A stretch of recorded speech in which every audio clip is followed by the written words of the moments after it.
All right, y'all, so here's the first kind of problem, is that, I don't know, if you look all the way down there at the very end of the property, way past that yellow post, there's what looks to be a corner pin, but I don't think it's a corner pin. And we were pulling measurements from the very back part of the property, and we already knew, per what we were looking on the plot map, that it's supposed to come out here into the middle of the street. My property line is supposed to be here in the middle of the street. Go figure that one out. But there's an easement for that street to go through, but my property line is supposed to come all the way out here. But when we pulled, we actually pulled all the way over to there. I won't go over there because my neighbor gets mad because he says that's his property. He doesn't like me over there. So anyway, so that's the first part of the problem. We're pulling way out into the street. And then the second part of the problem is, width-wise, from corner to corner of the property that way, we're off. We have this fence here was put in. This fence basically followed the old fence line that was in here. Whether that was correct or not, I don't know. They're usually not.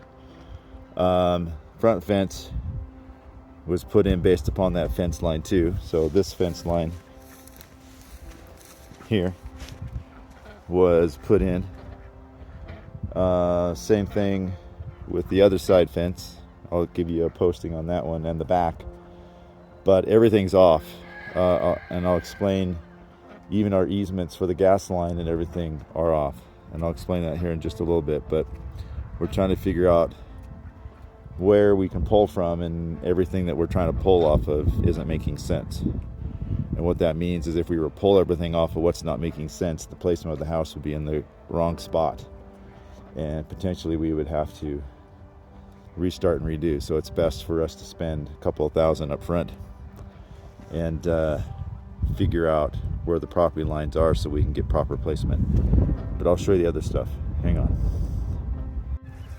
Okay, so this is the south property line. That fence was put in by me, but again, I followed the old fence line. But the problem here is that here again, there's no property line pin here, or even down on the other corner, and I'll walk down there and show you that in just a minute.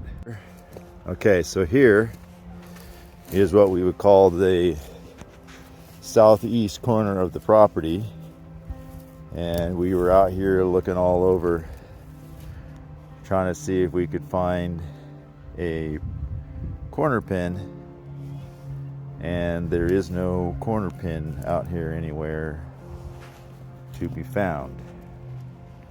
And when we were pulling from north, this is south to north, using the fence lines, we're off by like 15 feet. We don't know which way 15 feet is. So there's obviously a problem there.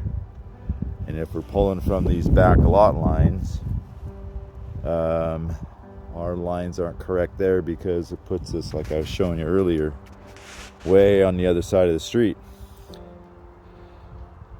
So that's what we got to get a survey out here to survey. I'll show you the other, what we thought was a pin, but we don't really know that it's a pin, so hang on. Okay, so this is on the, what would be considered the northeast corner of the property, and there is something that's been protected by stones and stuff. It's got a stake coming up out of the ground. We assumed that there was a corner post marker.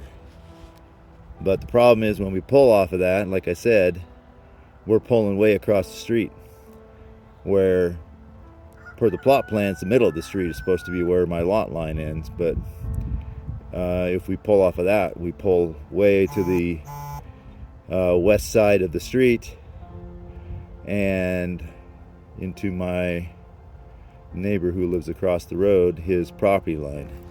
So we're trying to figure all these property lines out. And then we tried to look at the easements, and I'll show you those in just a second. Okay, so now we have these easements. And we were trying to make heads or tails out of the easements. If you see, there's a yellow post here and a yellow post there. That's basically the gas line. That's supposed to be within 82 feet of the back of my property. And then the 10 feet either side of that is basically gas line easement. But we also have this set of power lines overhead that has an easement. Not on the plan is this set of power lines. We got two other sets of power lines. And we're trying to figure out whether we can build underneath this or not. We're trying to figure out the easements. Then you have this blue marker that lines up with some other blue markers. You can't see one on my property on this side, but you see there's one way off over there in the distance. So yeah, all of our easements don't make sense. So before we can actually do any building, we've got to get a surveyor out here. We've got to go back and talk to the county and also little Rocky Mountain Power. I think these power lines are decommissioned. That's set in this other one. But we need to make sure before we start doing any excavating or building. So yeah, we're kind of in a conundrum. We're having to figure all that stuff out. So a little bit of a delay, probably a couple weeks before we can actually start doing anything. But the reality of the situation is better to do that now than to find out later we fucked up. So I should have had you guys, I had it on camera today because we were out here in the snow walking everything, trying to figure everything out. But anyway, I think we have an idea what we're trying to do now. We're just trying to get a hold of a surveyor to see if they can come out and give us a good survey, because then from there we can pull all of our lines and figure out and place flags where everything needs to go and finalize our permits, and also figure out where that big green trailer can be put. We were talking about probably moving it somewhere off over here where it's leveler or flatter. But everything depends upon location, and that's why we got to have the property lines defined. So stay tuned, more to come.